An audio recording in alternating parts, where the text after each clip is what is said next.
couple of lower-ranked heavyweights going at it coming up this weekend. It's a win, you're in, you lose, you go home. Matt, we have King Kong Alexandr Romanov. He's going to be taking on Baga, Blagoy Ivanov. And I feel like for a guy like Blagoy Ivanov, and through the last 2 or 3 fights that he's had in the UFC, it's like he just felt bad that Gordon Lightfoot had passed away, and the only song he has on his iPod, because you know he has an iPod, and not even an iPod Touch. The shuffle. We're hitting the play button. It's Carefree Highway by Gordon Lightfoot, because if you've watched Blagoy Ivanov from the Bellator days, where he had lost to Alexander Volkov, who's probably going to be creeping around this week. We've seen him at the PI training with Rinat Fakhretdinov, as well as Damir Ismagulov. I'm sure he's around. If you look at it for Ivanov, fights Volkov back with Bellator, doesn't get it done there. Ivanov then goes on to World Series, becomes a heavyweight champ there. He has that one-off fight in the PFL where he's still the champion, and then Blagoy Ivanov does something that rarely ever happens unless you're, I don't know, Justin Gaethje. Blagoy Ivanov, UFC debut, main event against Junior Dos Santos,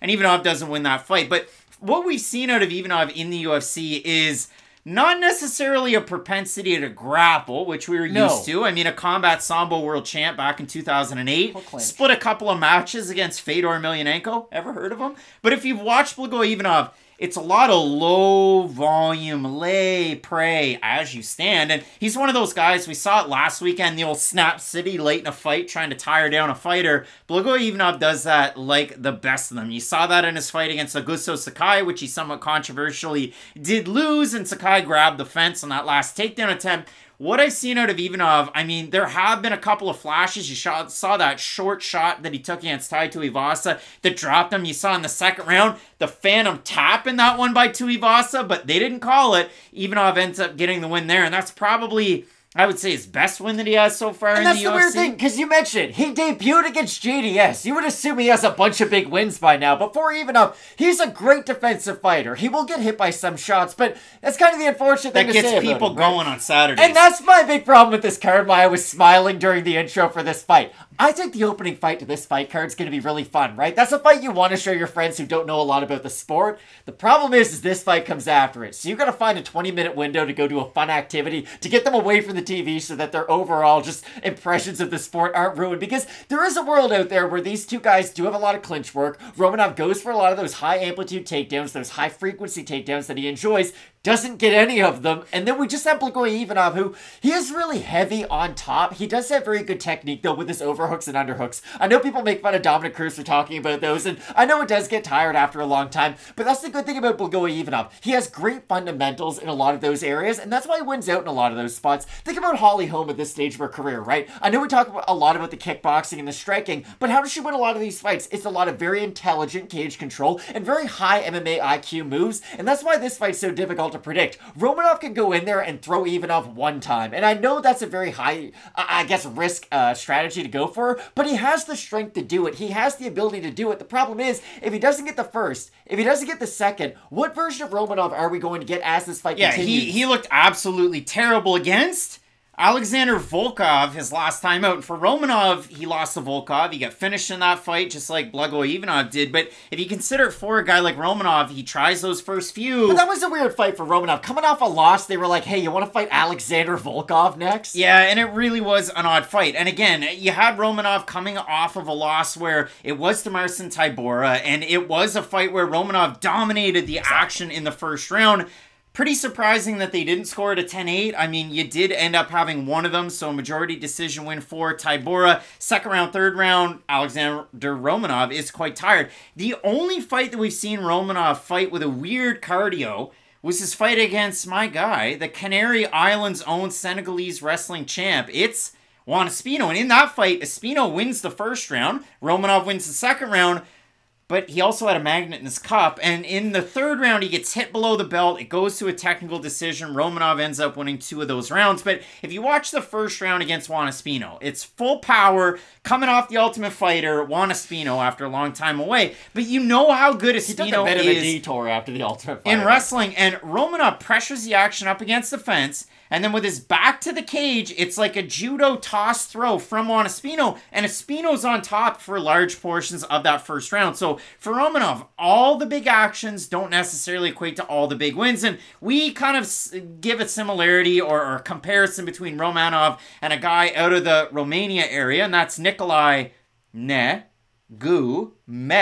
Rianu, because if you want to keep your videos monetized, you got to watch out pronouncing that guy's last name. For Romanov, a lot of high amplitude takedowns, but it wears on him. And if you look at Romanov in the UFC, minus 380, minus 500, minus 140, minus 525, minus 2200, minus 330, and minus 145. He's been a favorite. And even a giant favorite. Now, that was against a short notice Chase Sherman in all of his UFC fights. And I think that's because when we see it all go right for Romanov, it does look great. He gets, like, a belly-to-belly suplex like he's Kurt Angle, gets on top of his opponent, lands hellacious ground and pound. Like, it's a fun style to watch. Yeah, it's more like a Vitaly Minakov at the peak of his powers with Bellator. I think more people know who Kurt Angle probably is, so I'm just going to stick with that one. But for Romanov, again, when everything breaks right, it is so fun to watch, and it is such a fun prospect to have in the heavyweight division. But I bring it up in our last matchup. There's some fighters on this card who are quite one-dimensional, and Alexandr Romanov is that fighter. If he gets into the mat, we see him dominate a lot of fighters, especially from that top position. He's oddly fast when he is able to kind of get on all four limbs. He can pass guard. He does have a lot of those strengths in his game, but the problem is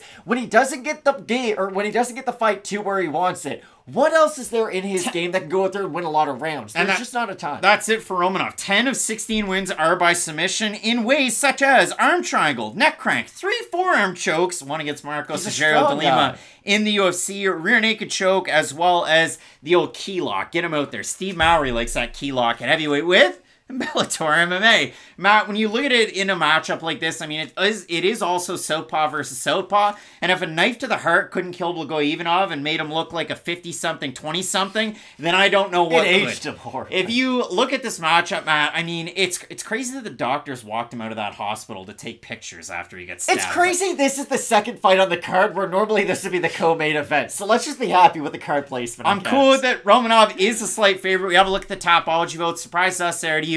I know all the commenters under the full card video are going to say Blagoy's going to outlast Alexandr Romanov, so I think that the votes are going to be somewhat close. So I'm going to say over under 70% Romanov, and that's close to me. So I'll do this a little reversed. I have Ivanov. I do think he's going to win this fight. I don't think the Tapology voters are going to give him that respect. I do think Romanov will still be the favorite. All right. Oh my goodness, look at that. 754 total votes, 68% Romanov, so it was pretty close. But they all see it going decision. 63% decision. And that's what I disagree with. Romanov, and 79% decision by Ivanov. And I think Romanov goes out there and does beat Blagoy Ivanov. And the reason why is, I mean, yeah, Blagoy did look good against Tai Tuivasa in that matchup. That was back in 2019. He looked a step slow against Derek Lewis, even though he was able to go out there and get some of the takedowns. Against Augusto Sakai, it was a back-and-forth fight. That was over 3 years ago. Against Marco Sergio de Lima, it was like somebody was playing around with an old-time watch, just going real slow with the time right there. And then against Marcin Tybura, Tybura controlled large portions of the action. Blagoy just hasn't really looked like himself as he's aged. And I think from the southpaw stance, it's going to open up some of those kicks from Alexandr Romanov. The last reason why I like Romanov in this fight, he's trained for certain fights a while ago in Vegas to get acclimatized with his Comrat team.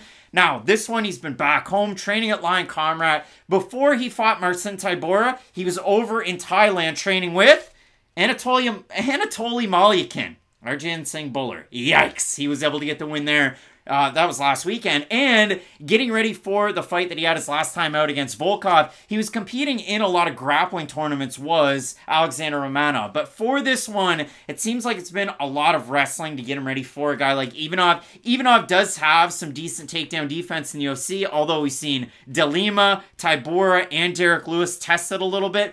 I just think that Romanov's going to be able to get it done, and I don't see Blagoy popping right back up. I think this fight's not going to be very good. I think it's going to be a low-volume affair where both guys go for their takedown attempts, and that's why I do have Ivanov in it. I just think he's going to win more of those stale moments between their fighters. That's why I bring up the Holly Holm comparison. Holly Holm's fights aren't fight of the nights right now, right? She goes out there, though, and she wins all of those quote-unquote boring moments. She's able to win them all because she's the one pressuring her opponent up against the cage. She's doing things that judges value, and I do think Blagoy Ivanov, you hate to predict a fight going that way. He does things that judges value outside of damage and, like, finishing fights, but I do have Blagoy Ivanov in this match. All right, Matt. Split on the pick. Matt going with Bulgaria's Blagoy Ivanov, going with the man out of Romania.